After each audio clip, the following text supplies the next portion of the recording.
This is TWiT. So, of course, as most of you know by now, Thursday morning, the Department of Justice and, 18 state attorneys general from blue and red states. 15 plus D.C., yeah. Yeah, 15 in D.C., New York, New Jersey, California. You know, it was a nice mix, I thought, of attorneys general sued Apple for violations of the Sherman Antitrust Act. The venue will be New Jersey, unless Apple convinces a judge not to make it New Jersey. The thinking being that's a positive place for the DOJ to go after antitrust. It's a court, a circuit that's very antitrust focused. The DOJ wrote a very nice 88-page, well-written, I thought, complaint that read more like a novel than it did a legal pleading. But and I will say before we get to your opinions on the whole thing, that there's, and I think Steven Sinofsky kind of nailed it. Now, he's an interesting person to write about this since he was the genius behind Windows 8. Monopolist comments on monopolies was what I was thinking. Yeah. I read it. But he did point out he's against the action of the DOJ. You'll be shocked to discover the guy from Microsoft back in the day is against it. But he had some history with the he's a very whole smart thing, guy. And so he had some interesting things to say. But the point that I wanted to extract from his blog piece was there really are kind of, he said two parties. I'd say there's a spectrum going all the way from people who say big tech is evil and big tech needs to be regulated and broken up, and anything the government does in that regard is a good thing. And then there are, of course, on the absolute other end of the spectrum, there are the cult of, he called them the cult of, Cory Doctorow called them the cult of Macists. Cory likened them to a religious cult. He said, of course he did. Yeah. He said, the foundational tenet of the cult of Mac is that buying products from a $3 trillion company makes you members of an oppressed ethnic minority. And therefore, every criticism of that corporation is an ethnic slur. So that's the other side of the scale. Well, to be fair, Apple, like most major religions, doesn't pay taxes. Yes, so, right. I mean, no, 6 of one, half dozen the other. So there are the cult of Macists, there are the government regulationists, and I suspect all of us are probably somewhere in between the opposite ends of those of that spectrum. I've already expressed my opinion on TWiT on Sunday, so I'll hold back while I let you. I thought, Jason, you wrote a very good piece at 6 Colors about this. Thank you. My Thursday morning, I woke up to a push notification, read the 80 pages of legalese, and then sat at my mother's kitchen table and wrote 2,000 words about it. As you know, I was in Mexico, and Lisa pointed a camera at me, and she said, "Do a TikTok on what you think." I said, I am holding back my opinion until I hear from Andy, Alex, and Jason was my reaction. So, Jason, you said, while I am not a lawyer, by the way, INAL applies to this entire panel. We did have an attorney on Sunday. Kathy Gellis was here. You said, I've read all 88 pages. Good for you. And you said some of this is absurd. Apple is, for instance, not a monopoly. Yeah, I think this is the challenge is for a lot of us. And this is why I'm so disappointed in somebody. I mean, I kind of expect it from Cory Doctorow, but it's disappointing because it's such a lazy take to say, oh, they're occultists. There are those people out there who say Apple can do no wrong, but it's a straw man argument. There are a lot of people. I think one of the fundamental problems with this entire suit, at least the document as written, is that it seems to be coming from a place of people who have this sort of fantasy that really is very familiar to anybody who's been using Apple products for a long time, which is this fantasy that people who use Apple products are dupes of marketing, sheeple, and that they are the eye sheep, and that they only do this because they're conned into it, and then they're trapped by lock-in and they can never escape. When the truth is, the iPhone, people love the iPhone. The customer satisfaction is off the charts. The fact is, people, I think politically that's the hardest sell for this, is that they're trying to attack a product for trapping people, and it's actually a very popular product that people like, and therefore, what exactly is this? Is this a win for them? But it is. I think leaving that aside for the moment, I have some frustration about this because I feel like there are many behaviors that we all, as keen observers of Apple, might call out as being anti-competitive in some way. And so many of them are just not in here at all. And part of that is because they're deeply constrained by the laws in the US. We talk about Europe and the DMA, but that's specific legislation targeting big tech gatekeepers like Apple. In the US, we have failed to pass any such legislation, even though we have theoretically a functioning Congress. They don't function. And so we're left with the Sherman Antitrust Act, which is about it's railroad barons and oil barons. It's from more than 100 years ago. It's almost 150 years ago. And that's the challenge, is that they have to come in and say Apple's a monopoly. And that is, again, I'm not a lawyer. And the reason they chose New Jersey is that there is at least one case in New Jersey where they found a company with 60% market share and said that they were still exerting monopoly power. But the fact is, they need to prove that Apple fits under Sherman. And the challenge is, to do this, you can see them contorting themselves to, one, redefine monopoly as being based on revenue share and not market share. And then two, they have to specify that because it's US market share, it's not worldwide. It's just revenue share. And then they say, well, it's the smartphone market, but if that's not good enough, we're going to make a new category called the performance smartphone market in order to get it to be an even larger number. And then honestly, I think their weakest moment in this monopoly argument is they want to have the big number, right? They want to have the big scary number. In court, they're probably going to say that Apple is functionally a monopoly, but for the general public, they want a big scary number in their document. So they finally get to 90 and 95%, which is, whoa, that's a monopoly if it's in the 90s. And their example is, for example, Apple, Samsung, and Google, let me say that again. Apple, Samsung, and Google have 95% of the performance smartphone market. And it's like, well, but that's irrelevant because it's a made-up market. Sherman is not about duopolies or triopolies. It's about monopolies. Smelly. So they're going to they're struggling with that one. I think I had that same impression, but Smelly Thief in our Discord, name checks out, says it isn't exactly about monopoly. Let me tell you what the Sherman Act says. Every contract combination in the form of trust or otherwise, trust is a monopoly, or conspiracy and restraint of trade or commerce, the act prohibits monopolization or attempts at monopolizing any aspect of interstate trade or commerce and makes the act a felony. So you don't. There's also 150 years of law. Yeah, right. And Microsoft was 90% of the desktop market when the DOJ went after them. But it is still a factor, right? Because you have to show that something is either a monopoly or is attempting, like I said, attempting to exert monopoly power. Yeah. And it's not, I will say, it's also not illegal to try to be successful in your market. That's not enough either. Right. You have to show that you're exerting it. I'm not saying that they can't. That's why they chose New Jersey, is that in New Jersey, they made that ruling that said that the denture accessory manufacturer or whatever with 65% of the market was controlling the market because it was such a big fish in a small pond that it was able to do that. There's monopsony as well as monopoly. I'm just saying that Apple might have a monopsonistic position in the App Store.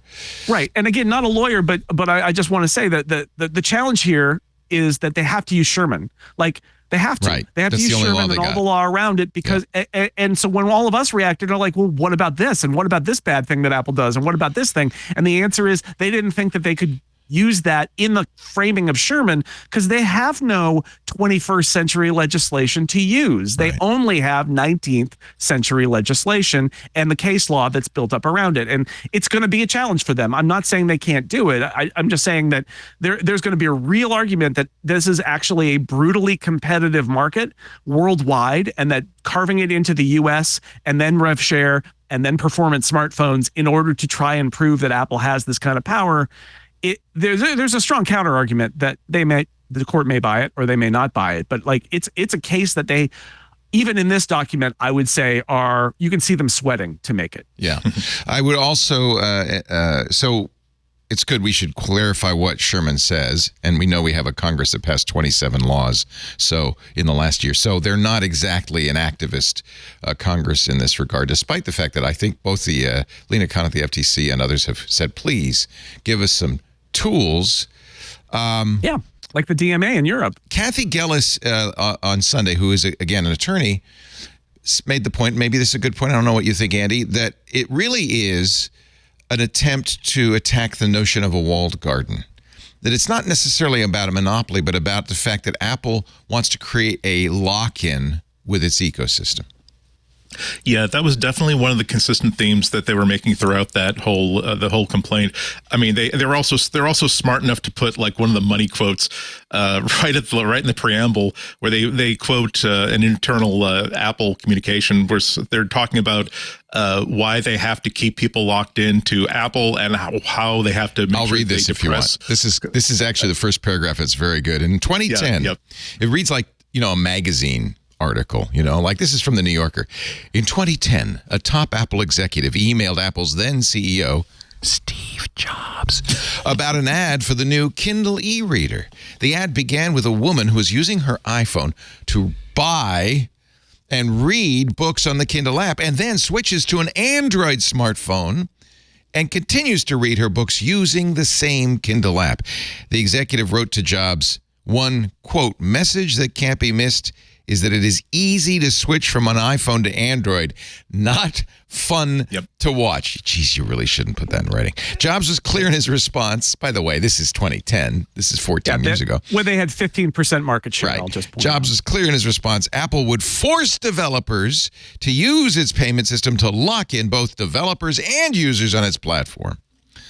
Which, by the way, is completely okay when you have 15% of the market. Yeah. So the thing is that, you can't, if they said that after they had, assuming that they get to a point where we say they're monopoly, they have to start doing those things after they became a monopoly, not before they Well, we do have to point monopoly. out that the DOJ has the benefit of the Apple Epic lawsuit and many other lawsuits before Google and Samsung, so that there is a lot of documentary evidence, a lot of emails, some much more recent. Go ahead, Andy. You brought up the paragraph. No, I'd say that was one of the two of them. The other one was imagine buying a expletive Android for $25 at a garage sale and it works fine, and you have a solid cloud computing device. Imagine how many cases like that there are. That's an Apple manager in an email. That's an Apple manager, right? And that's so there are a bunch of larger themes that they're making here. One of them is that Apple feels as though as part of their strategy, they have to make sure that not only is that there's a reason for people to buy super powerful smartphones,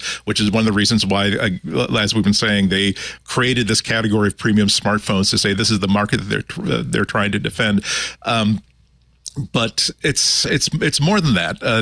To be sure, there are some real. When I broke it down, I basically had to take the case down and really label certain things as like get real, plausible. They got them dead to rights, and they had stuff like, oh well, we're Department of Justice basically saying we're very curious as to how come HTC has withdrawn from the smartphone market, how come LG has withdrawn from the smartphone market, and I'm there in the back of the room saying, because Samsung spends a whole lot more money marketing Android phones. The most obvious boner there was saying even Amazon's Fire Phone couldn't make it. Yeah, my God, that was a boner. There are a lot of reasons that, but there's another boner. By the way, I have to throw this in. They gave themselves credit for Apple's success. This says Apple's fortunes changed around the iPod in 2001. A path-clearing antitrust enforcement case brought by the United States against Microsoft opened the market, and it's thanks to us that Apple was able to offer iTunes on Windows PCs. Otherwise known as the last time we won. The last time we won. This was great. And I appreciate them extending the DOJ extended universe from past cases. But the funny thing is, it's other than the last time we won, it was great. And by the way, Microsoft is still like some days the biggest company in the world. I think you can make a strong case made a huge impact there. Mike, and I covered this back in the 90s, that Microsoft's the lawsuit with the DOJ was beneficial. It didn't break up Microsoft. I think that was their initial goal. They ended up saying, you're going to have a consent decree, we're going to have an ombudsman inside Microsoft, and we're going to stop some of this anti-competitive behavior. I think it's fair to say Google, for instance, would not exist if Microsoft had continued along its path. One will never know. It's a completely hypothetical. But I want to say I am not on the side that says no government regulation ever. That the antitrust regulation is a very necessary component of a free market. Without competition, free markets fail. Yeah. they have to, again, this is an opportunity for Apple to actually defend in court a lot of their decisions. And some of the things in this complaint are actually have some teeth in it. When they talk about, I mean, we've been talking about iMessage for the past year. Now they really have to explain, why were you not including feeds? They keep the DOJ complaint keeps making references to, you are intentionally nerfing your own products to make sure that they still maintain a competitive edge. So Apple has to explain, here is why we decided that, no, we don't want iPhone users to have secure messaging. No, we don't want those beautiful iPhone photos they've been taking when they send them to their grandmother. We don't want them to look as good as they would on an iPhone.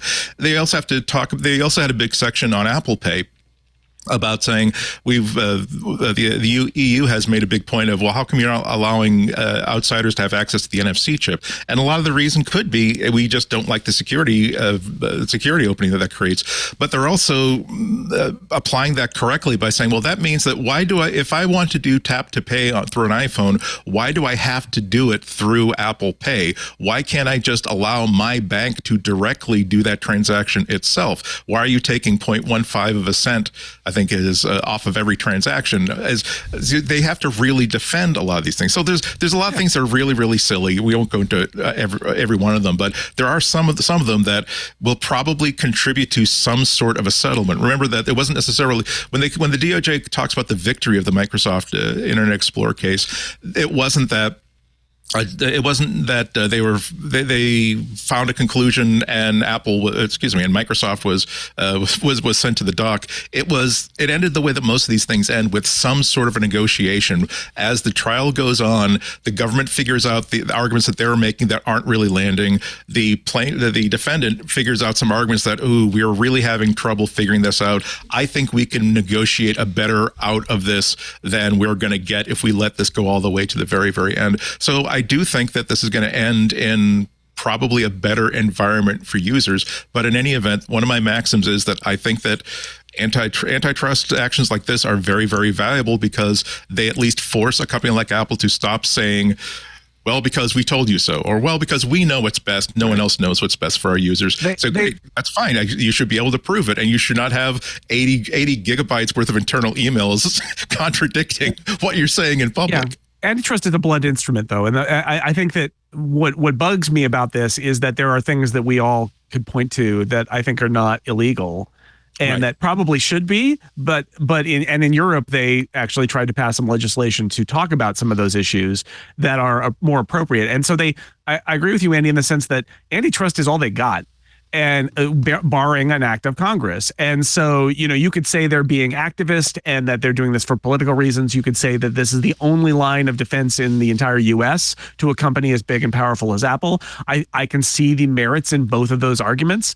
But I think the challenge, the risks for Apple are high, because some of what I think people inside the DOJ, I mentioned the iSheeple kind of attitude. Right. I think there are some people inside the DOJ who really don't get it about why Apple has, they say, it's amazing. They're like, Apple has always made overpriced products that are for the high end. And it started with, and the iPod was like, it's like, that's not true. That's ahistorical. There's a lot of stuff that's wrong. But what Apple always has done is tried to integrate hardware and software. And there is a thread running through this document that suggests that what they want is competition with smartphones. But the danger is that they define it ultimately being there should be no cost to switch, which it read a certain way is the iPhone hardware should be functionally, the software that runs on iPhone hardware should be functionally identical to Android. And at some point you're basically saying, Apple, you can't do your business the way you want, which is to build in your special sauce. That's the extreme argument. But I'm saying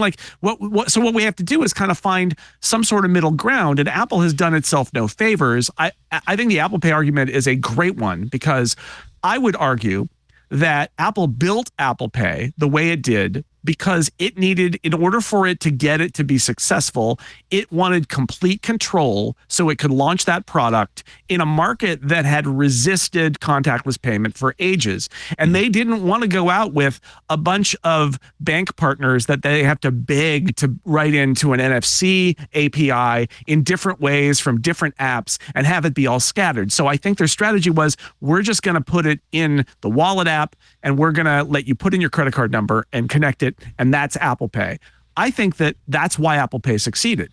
The problem is that they never, ever, ever, ever opened it up to third parties to compete with Apple in other ways. And like, if you're at the DOJ, you might argue it's an original sin. They never intended it. By the time, like with iMessage, by the time there were other secure communications mechanisms, everybody was already using messages because it's where the SMSs were always, and that's where they put iMessage. But there's a counter argument to be made that Apple might not have even succeeded with Apple Pay if they weren't able to do it the way they did it. And it's not an original sin. It's a later cardinal sin of very typical of Apple, basically keeping its ball and saying, no. Why?